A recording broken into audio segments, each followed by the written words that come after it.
guys, welcome back to my channel. Welcome back to Boss Beginnings. This is the month of February, Black History Month, and we will be doing a Black History series. My niece is here with me, Angel. Hello, hello. I'm happy to be back. Okay. Yesterday we talked about, was it yesterday? Yeah, yesterday. Okay. Yesterday, who did we talk about? We Uh, talked about dang it, what's his name? He went by John, but now I can't think of his real name. But the guy who pretended to be black. okay. Clarence King Clarence and King and and Ada, is Ada that how you said her name? Copeland. Yeah. So it seemed like yesterday was such a long time ago. I don't know why. Mm-hmm. But yeah, so yesterday we talked about Clarence King and Ada Copeland and their love story. Today we're going to talk about Sojourner Truth. Before we get started, if you could go ahead and like that like button, share, and tell a friend. And we're going to get started with today's fun facts about Sojourner Truth. So if you saw the title, I know you're saying like, what is she talking about? Well, I'm going to go over a brief history of Sojourner Truth, and we're going to talk about some of the great feats that she did. Okay, so Not Sojourner. me getting a journal because I want to take notes. Go ahead. Okay, so Sojourner Truth, she was born in, well, they don't have exact record, right? They didn't keep exact record, but they say she was born around 1797. Her birth name was Isabella. I forgot that quick. Boomfree. Bonfrey, I think is. Boomfree. There we go. Dr. Killer pointed at you. You can't even remember what you talked about. Yeah. Just to give you background, when I was in college, there was a teacher who had a broken leg. Was like, Alzheimer's is very common, and she went 1, 2, 3. You're gonna get Alzheimer's. 1, 2, 3. You're gonna get out, and that heifer landed on me. And it's So like, we gotta break that. Wait, what did that have to do with her leg? Why did you even? so she's walking around with that broke leg. I thought it was relevant to the story, She and I pointed to I me. realized at the end it didn't have anything to do with it, Yeah, she pointed to me saying that I would have to get Alzheimer's, which I will not. Okay. So back which to you will Sojourner not. Truth. Her name was Isabella Boomfree, okay? And she was born to an enslaved mother and father. And so they say it's a word play, right? Because I feel like that the word slave and the word indentured servant are used interchangeably. Because if you read about Sojourner Truth, she was an indentured servant. So up to like the age of 9, she was only speaking Dutch. And then she was sold to a different family in New York. And then when she was sold at 9, which we don't know if she was 9 and we don't know when she was born, but we're assuming she was around the age of 9. That's when she started to finally speak English. Um, she was sold again a couple more times. Her last so-called, if you want to call it owner, whatever, he was like a bad owner, and he used to SA her. I can't say that on YouTube. And she did bore a child for him. Her first child, passed away, and then she had a daughter that was, that she had by him. She did find love, but they were not able to be together because he was from a different plantation, and the child, however the mother dictated if the child would be born free or not. So they knew if she had a child by this other uh, slave indentured servant, that the child would be owned by the other plantation owner. So it was frowned upon. So they beat him really, really bad, and basically they were never seen together again. And so she ended up marrying this old man that was on the same plantation of her, and they had 3 children together. Well, the state of New York that she was in was working on abolishing slavery. But before this came into play, the owner of the plantation came to Isabella Sojourner, as we know, Sojourner Truth, and told her, like, "Hey, you're doing such a good job. If you keep up, this hard work, I'll let you out a year early, right?" So Sojourner hearing that, or should I say Isabella hearing that, she started working harder because she wanted to be free. Well, in her working harder, she ended up injuring herself, and she injured Mm. her hand. And so that means her work production slowed down. And then, of course, the owner of the plantation was like, "Well, I'm getting less work after you. I don't have to, I'm not going to let you out early." But Sojourner said, "F around and find out." And she got her stuff and she left. And when she left, she found 2 new people. And I couldn't find if they were Dutch or what. but I was trying to find out who they were because these were a group of people who really helped with the abolishment of, an outside group besides, of course, the black people. They helped with the abolishment of slavery. But she went to go stay with them, and what they did is they bought her out of her contract. Notice the words they used. Like, she was an indentured servant, not a slave. Now, were they one and the same, kinda? Because they could find ways to extend your contract, they could abuse their privileges, yeah, they were. They were one and the same, poor. It's like having a poor worker, well, not in these days, we won't even compare it. But, they were one and the same. But they used $20 and bought her out of her contract. When she left, she was only able to take her youngest daughter. And this here is the reason why she is she's harder than a lot of y'all baby daddies, okay?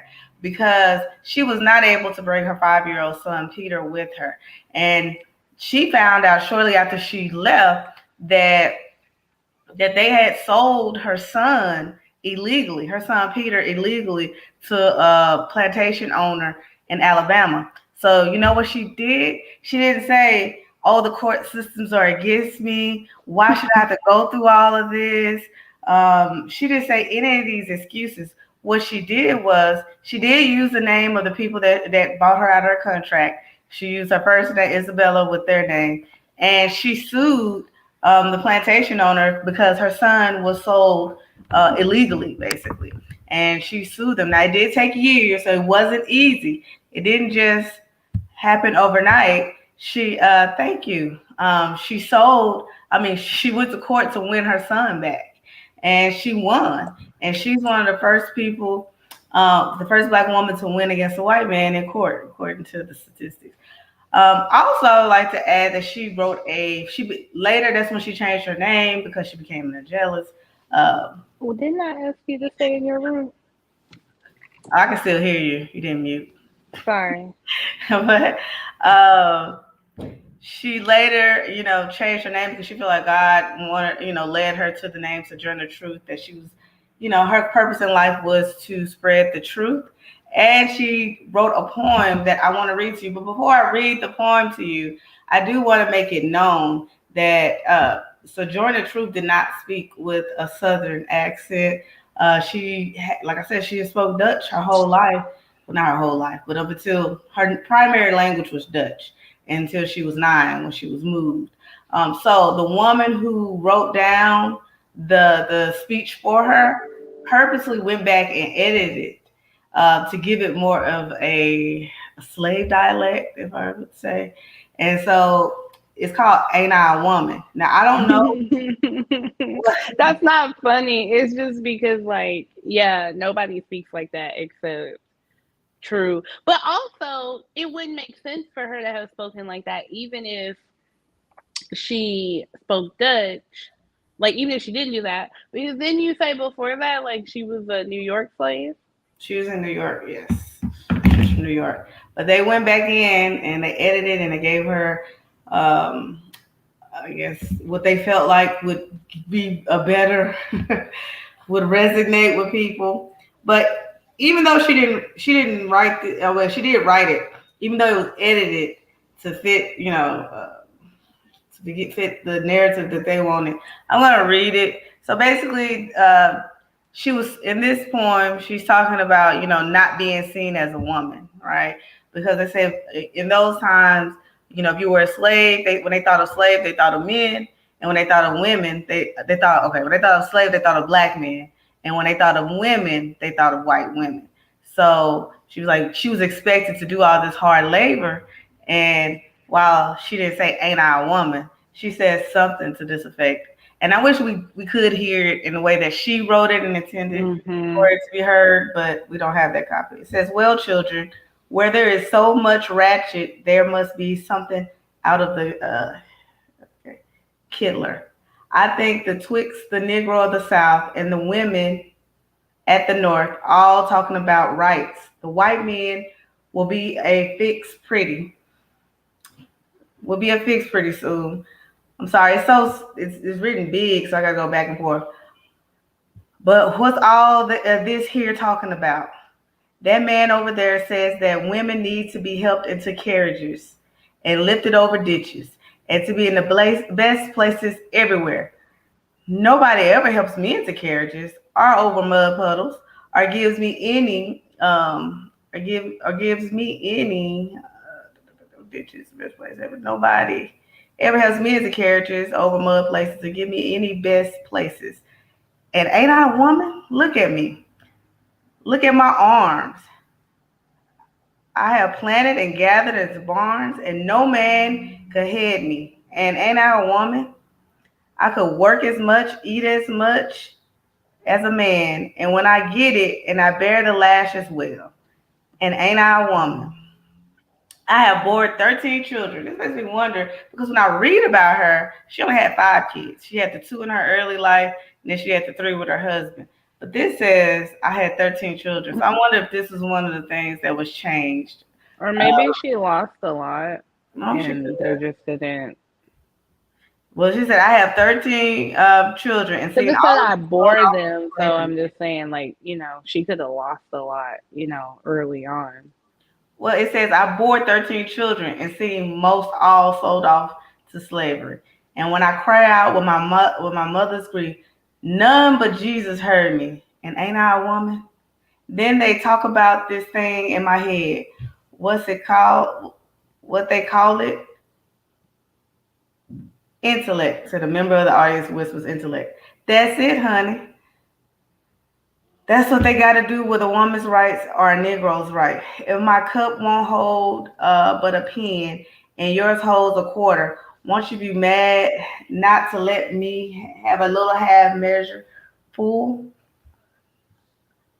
Okay. It says, then that little man in black there, he says women can't have as much rights as men because Christ wasn't a woman. Where did your Christ come from? Where did your Christ come from? From God, a woman. Man had nothing to do with him. If the first woman God ever made was strong enough to turn the world upside down all alone, these women together ought to be able to turn it back and get it right upside again. That's too much pressure, Sojourner. And now they is asking to do it. The men better let them. Obliged to you for hearing me, and now also Journal ain't got nothing more to say. I wonder how I really read. I know I butchered that, and I should have read it a little bit better, but it was going back and forth. It was hard because it's on the screen. But so basically, she was saying that she wasn't being treated like a woman. She is a woman. They say women are soft, and you have to take care of them. They should get the finer things. But she's bore children, and she's had to sell them off into slavery, and she's had mother grief that only Jesus uh, was able to hear. And why isn't she being treated like a woman? I think we have a lot of the same issues today when it comes to black women. I feel like even when we talk about black women being more likely to die in childbirth, it's because our pain isn't taken the same, isn't taken seriously. Even our own counterparts, black men, I feel like don't look at us as soft as they look at, because they are saying black women are masculine, but they don't. Just like with the history here, they don't take into account, what a woman's life looks like, and why some of the what they call masculine, some of the traits that a woman may carry, maybe because of their environment.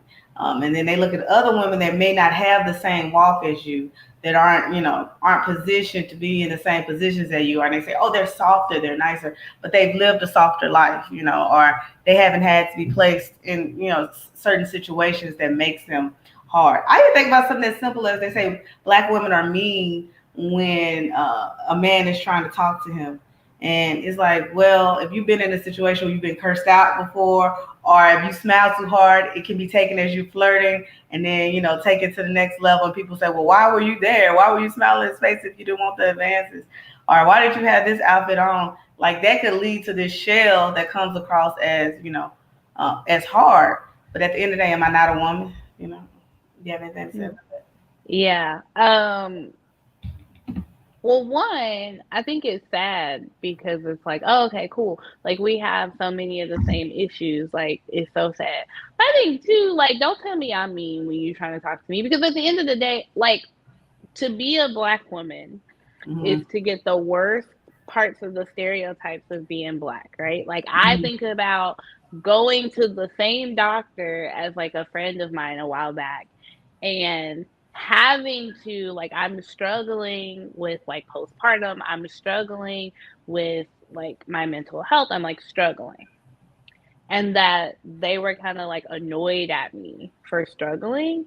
And then like they sent her home. She was like, I just get a little anxious. And they sent her home with like medicine and treatment plan. And not to say that I wanted medicine, but that like it To her was like different. almost like this weird, like, well, it's expected of her to be softer and need more help and poor, sad you. And I'm coming from a place of like, hey, in my right mind, I can tell I'm not okay. Like, can we work this out? And you're acting like I'm being dramatic, right? Mm-hmm. And so, like, knowing like it's so hard for Black women to get help for mental health, to get help when they're in pain, to get like any kind of help. And then I also feel like sometimes they treat us like they're worried about, like, what are we going to do with medication, right? Because another thing I know is like being working closely to people of other races is like a lot of times they leave the doctor's office with like really like hardcore medicine, like Mm-hmm. even when they have a cough, right? And that like I could leave the same urgent care, gotten sick from the same person, and like it could also be like I'm conditioned to be tougher, my tolerance for pain is higher, and so I might go into the doctor. Like I'm not even just saying like every time it's that the doctor see me differently, it's that like I've been thrown into a world that's like my tolerance for pain has to be higher. So when I go to the doctor, like I'm not going to be like, oh, I'm in some, like I am presenting a smaller level of pain. But then I also think like then we miss out. Well, we still have to walk through the hardest parts of being women too, right? Yeah. But we don't get the tenderness and softness that comes with it. And I think it too, you think about like how many women, I am somebody who my dad was in my life the whole time. And even my dad, like every move I've ever made, my parents have tried to condition me like Do it to be alone. strong enough to do it by myself, right? Mm-hmm. And so one, it makes me it's harder for me to be softer, right, with men. But I think two, then it shows me like, oh, this world doesn't treat women well. And that same thing, you're like, hey, all women a lot of times, if they are caught in like terrible situations, like what were you doing there? Oh, he got mixed signals. So then you're like, well, she's softer when I try to talk to her. Yeah, because she's choosing the soft approach. I've been taught like not to let you even come this Use close to me. me, Yeah. because if it goes left, like the world You're gonna won't be believe accountable me. for it. Yeah. Yeah, the Yeah. world won't believe me. So it's like be having the worst parts of being a woman, and then having to walk out the worst. I mean, having the worst parts of being Black, having the worst parts of being a woman, and then having everyone around you not treat you with the same softness and femininity. And then to think that for her, that looks like I'm Black, so they treat me like a slave. And what would normally be my saving grace, like, whew, I'm a woman, they'll go a little softer on me. It's not happening because you got Black over here. So I'm left in the middle dealing with, because women have it hard, right?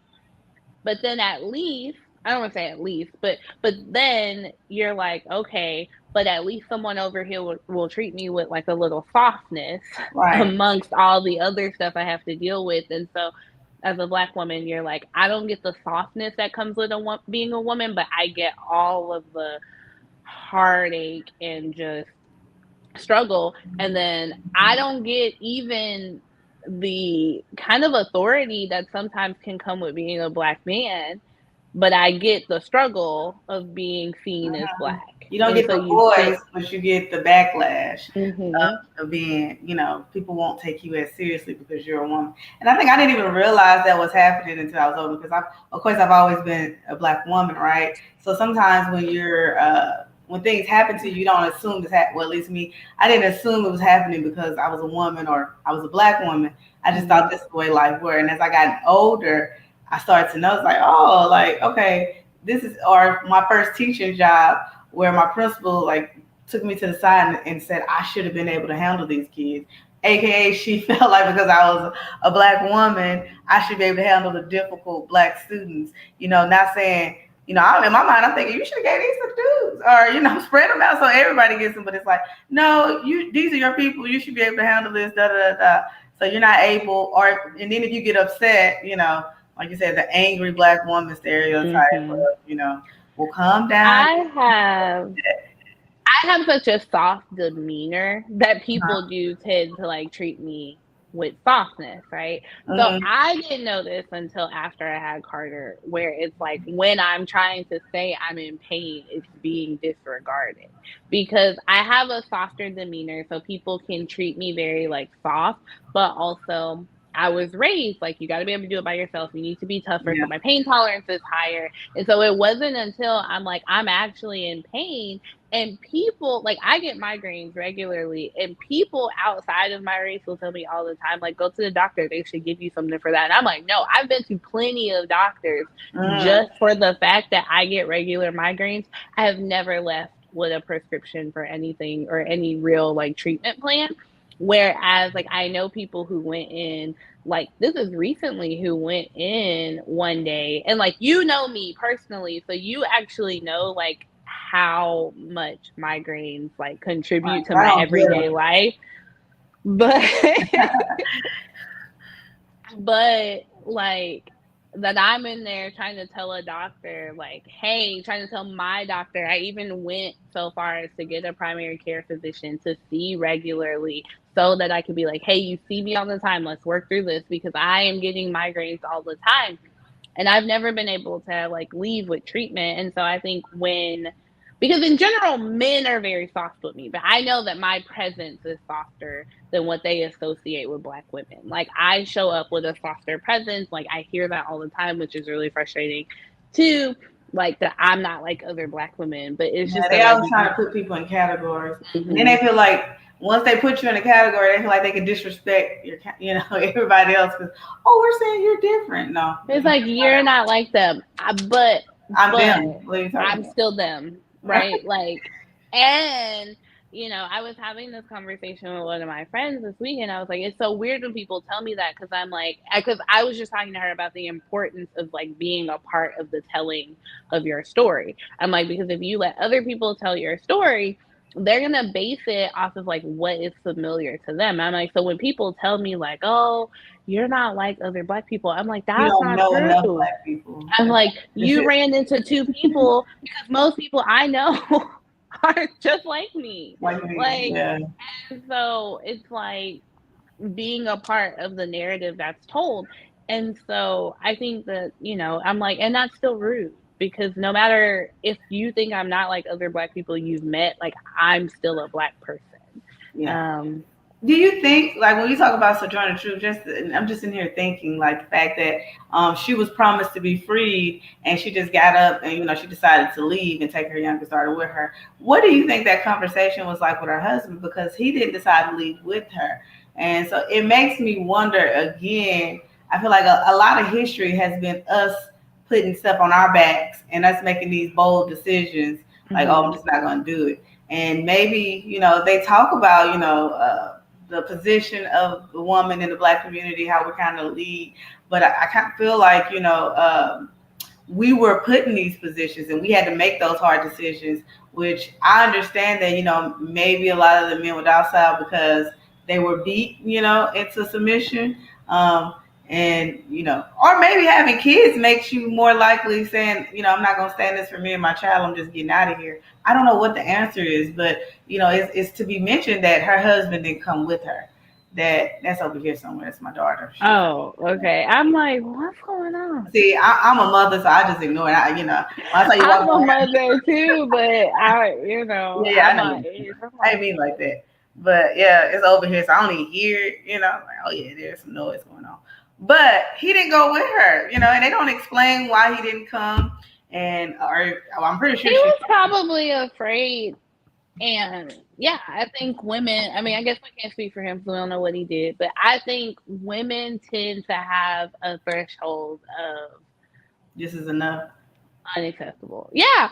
And I think that even the most submissive it's kind of like when I hit the like when we hit here or it can't work like this anymore, then we have to take action, right? Um, Um, you know, I've been her. I've been her who was mhm, like, "Oh, we hit this point. I gotta go." right. Where I was prepared to kind of like walk through whatever for as With the long as I was consequences, here. Yeah. yeah. Well, So. I just want to again, for the people that just got here, to reiterate the fact that she was told she was going to be freed earlier, and then the plantation owner retracted that, and was because she hurt herself trying to work harder, and so she decided to leave.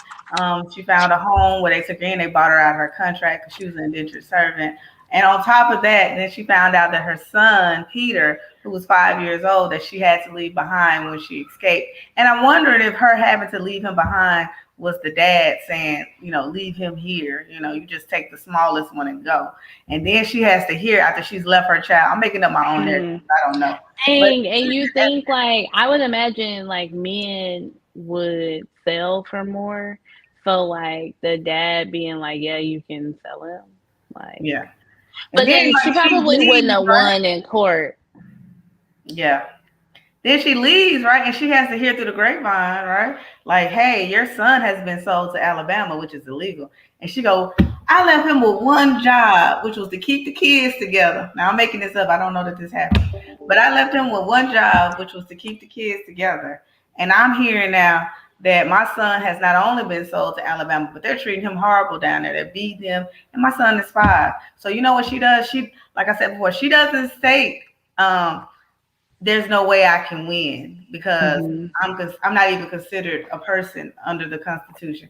She doesn't state I shouldn't have to go through all this to have my child with me. Like my child should just be here. You know what she did? She went. She took on the courts herself. She sued the plantation owner, and it took a couple of years. It wasn't easy, and she kept going until she won. So that's where the title comes from. That she's harder than I say a lot of y'all, but a lot of our baby daddies, because she didn't use the excuse of I shouldn't it shouldn't have to be that hard. Her son was being mistreated, and she did what she had to do to get her son, and she won. In a system that was, as they say, rigged against them, right? No other system could have been more rigged against you than the system that Sojourner Truth. I mean, it was so rigged against her, she changed her name. Okay, she had to go to Sojourner Truth after that. Isabella became Sojourner, but that ain't what happened. But still, I'm telling the story my way. But but yeah, I just think it's an amazing story. She's my hero, and I need to make a shirt with her. And maybe that's my next Yeah, one, to make a that shirt was with her. very inspiring.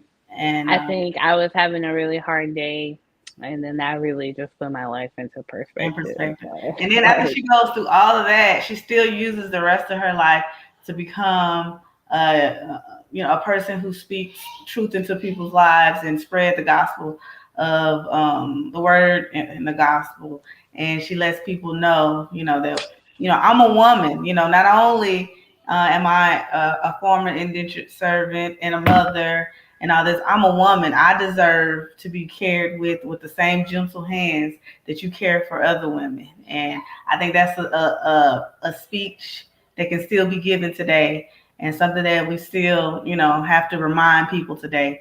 And don't be afraid to be that woman, to be soft and let people take care of you. Like I said, we're kind of raised, Mhm. like I said, my mom and dad raised me too as, you need to have your own. You need to be able to do it yourself. And so it's hard. And I was raised, don't take money from a man, and it's hard, then they say, oh, it's masculine, she's independent, but no, a woman didn't just teach me that. A man taught me that, my dad. So, if I'm independent and masculine, it's because the men taught me to be that way. But my point to be is I'm still a woman, Am I not still a woman? Or as the poem said, ain't I a woman? Well, she said she said like that. But yeah, so I think that was a great story. Definitely Sojourner Truth is a rock star. And do you have anything you want to add?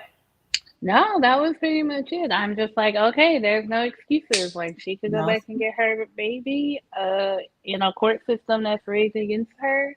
Um, there's no excuses for these men, and then there's no excuses for me, right? It's time Right. to get out and do what I gotta do. It says right because they'll expect something in return. My dad taught me the same. Oh, about not taking money from me, right? But as I I was said before, married, and for a long time, I remember when I was early, like first 2 years that I was with my ex husband, like he would consistently be like, you won't let me help you. And I'm just like, just didn't know that no, life. because I I don't want you to feel like I owe you something. Like, and he and I, done. um, and then but you teach people that behavior as well. You Yeah. teach them not to treat you with softness when you don't allow them to. And so I think it's like finding a mix. Finding the I think that like I said, my parents definitely taught me, and I've said this before, and so if you watch my videos, you probably already heard this. Taught me not to take money from guys because they would want something in return. But what they didn't teach us is they're gonna want something regardless. So you might as well take the money. For the for the coins, they were still gonna want it. They still want So something, so yeah. I I'm think thinking, I tell you no, I don't have to do the back and forth. Like we good, right? You don't owe me mhm. nothing. Like we good. Right. You And didn't do anything even for me. for I don't the even know free, how it works. Right. they still want And also something. And so if I I want to gotta tell say you no anyway, it's like drop the coins. Come on. right. Right, might as well pay. Like it took me a while to get here, but I'm here now. Oh, and one last thing I want to notice. I feel like when I really like notice, like the hardness of being a woman. I don't know if it's because I'm black or what, but it's like when I got pregnant because I felt like when I was pregnant, like that's the soft in my life that I was ever treated. Like doors were open. Mm-hmm. That I remember coming out the dollar store with a bag. I only had 2 bags in my hand. This man yelled from the parking lot, "Do you need me to carry those?" Mm-hmm. Like walking into stores, they telling me to sit down. They would get the basket and go get what I need. Like I was treated, kind of good. Kind of wanted to be permanently pregnant after that. But and I was like, I wonder if this is what if this is what it's like, for other. I mean, maybe not to that extent, but like, are Not to women the same extent, but yeah. are they being catered to in such a manner? Yeah. But hey, so like after I had the baby, it was kind of like, look, I've been too hard. I'm doing this stuff. You're I like, ain't doing ooh. this stuff by myself. People willing to help. So, but Yeah. yeah, I wouldn't even accept it while I was pregnant. I got myself put in the hospital. I was Like, able to skip lines and all that great stuff. They were like, go, because you're pregnant. I was like, what? Thank you. And I never went back after that. Like, it was a different life. It was like, this is how I deserve to be treated right here. But yeah, so I do want to mention that me and Angel are working together. We're going to do a true crime series, the Bible version. We're going to talk about crimes in the Bible. Angel has a great ministry. Like right now, she's working with, different groups, and my family is a part of the group that she's working with, and we are doing the unraveling, right? And I just want to say that it's a great, great thing. It's probably something that you want to purchase to do with your family, and y'all can start. It's a great way for us to get together because we're busy, a lot of the times. But mm-hmm. she created this Bible study for us, where she gives us weekly assignments, and then we get together on Sundays after football, and After football. we make the Bible relate to our life. Like, what are some things that we're working on, in relation to the lesson. So maybe it's a great thing that, I think other people probably could share with their families. And a great, Yeah. So, are we going to start this series in March when I we was thinking finish March Black would be History good. Month? Okay. So, we're going to start this true crime series in March, and we will have all of the stuff linked at Yeah. some point for you to Yeah. get. So, I mean, if you have it next time we go live, because I will go live tonight, and I know you're going to have it by tonight, but I will go live tonight.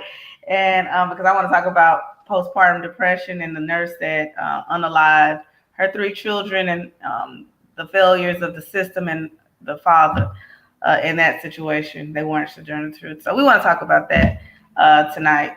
If you're available, if you're not, I'll be here. You guys should join us back. But we'll be back tomorrow. I didn't do Anthony Johnson today because it's some more information that I have to find about him. But I will talk about a woman, a black woman slave owner who sold her husband into slavery. We'll talk about that tomorrow.